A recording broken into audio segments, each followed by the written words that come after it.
Since getting my Meta Quest 3, I have barely been disappointed. But that's for another video. As this video is all about my favourite games, and games you should be playing. In fact, there's that many, I'm probably going to have to make a second video just to cover them all.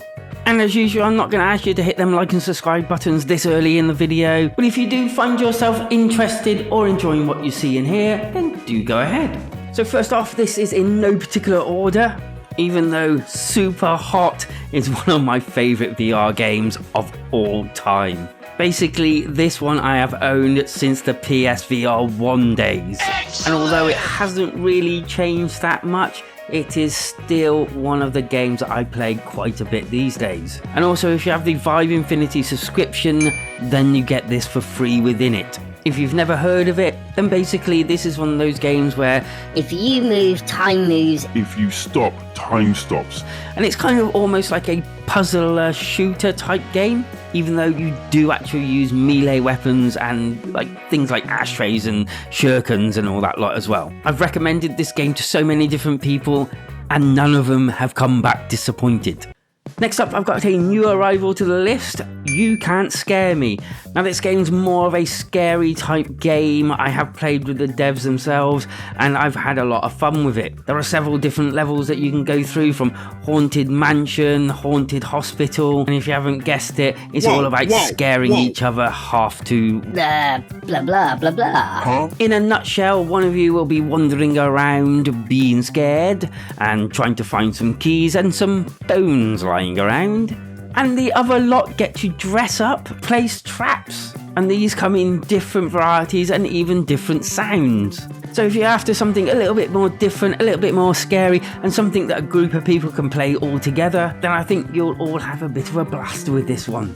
At number 3, I have The Walking Dead Saints and Sinners. Now this one I have played on the PSVR 1, and again, if you have Vive Infinity subscription, then it's free on there as well, which I have to admit, that's where I've been playing it. This one does have a few faults, like it's a little bit fiddly here and there, does feel a little bit dated these days, but to be completely honest, if you're looking for a Walking Dead VR game, this is probably one of the better ones on the market.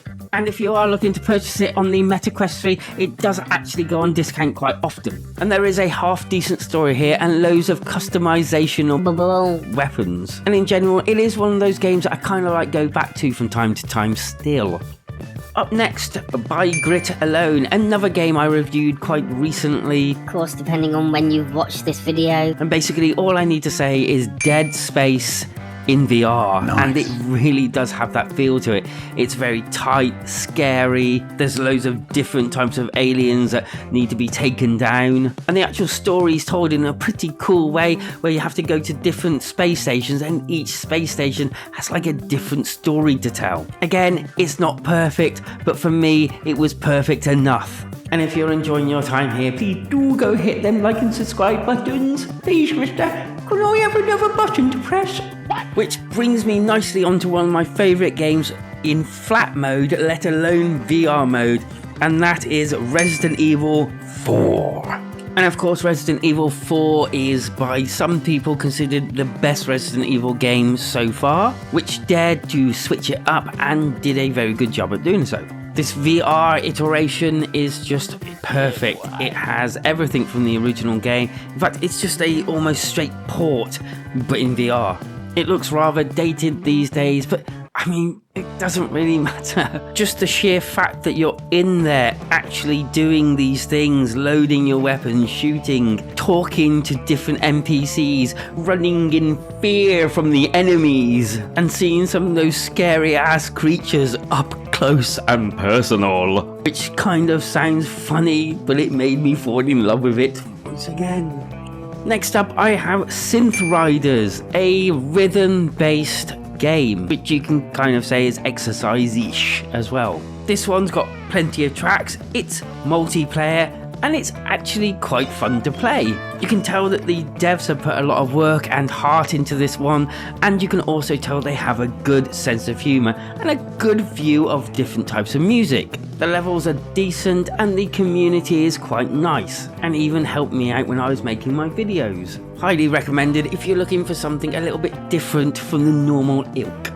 Next up, I had to put Asgard's Wrath on here. Why? Well, mainly because it's a pretty decent game, and they've kept up adding new things and updating it. I actually got to play the first one before I got to play this one. I'd recommend the first one as well, but you can only get it on PC, which is a bit of a shame, but still worth getting.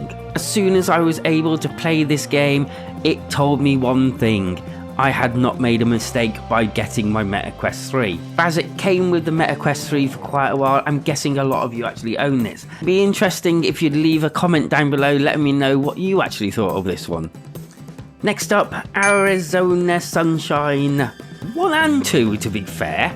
The first one I played again on the PSVR, it was very clunky because of the controls, and I have to admit I sighed so much when I got it for the MetaQuest 3 because it felt so much more better. Just the inclusion of having proper controls and a proper locomotion control was just mind-boggling for this game. And when Arizona Sunshine 2 came out, it was like playing the first game but a deeply updated graphically story, and you get a dog as well. Okay, so the story's not exactly that brilliant, but who cares when you're dealing with such carnage? Oh, and unlike a lot of different zombie games, this one's actually quite bright and vibrant. Next up, we have again another game that I played on the PSVR 1 first, Dick Wilde. snigger. Okay, this one again kind of looks a little bit dated, but there is Dick Wilde 2 out there as well, which kind of is like an updated version of Dick Wilde 1. Basically, it's an on-rail shooter where you travel down different areas in a swamp and water locations, shooting different fish and animals, in the occasional barrel. Again, this one was much more fun and interesting on the MetaQuest because of the control scheme, and I did have a lot of fun with my family with this one, passing the headset round, seeing who can get bigger scores and further on in the game. I believe, again, this one is free if you have the Vive Infinity subscription, and I would pretty well class this one as good old-fashioned wholesome fun, and I think only the second one is on the MetaQuest store. And if you'd like to go ahead and hit them like and subscribe buttons if you're still with me right now, that'd be swell. Moving on to another game that I played flat before I played the VR version, and that's Green Hell VR. Basically, this is a hard-as-nails survival game that I believe they're adding multiplayer to. This also is part of the Vive Infinity subscription, and I basically own this game on the Nintendo Switch and on the MetaQuest 3 because it came down on a discount. I'd keep your eye out for that. And when I signed up for the Vive Infinity, I got it there as well, but obviously the PC version. If you're into survival horrors where you have to make things, craft things, and just basically be the person building everything, and you're not scared of putting any effort into your games, this will test you, as it really is hard as nails. But to say you will get your money's worth out of this game is an understatement. And if you have any game recommendations you want to leave down in the comments, go ahead and leave them down there. I may make a list of your favourites as well. Do let me know if you've enjoyed this video, and I'll see you next time. See ya!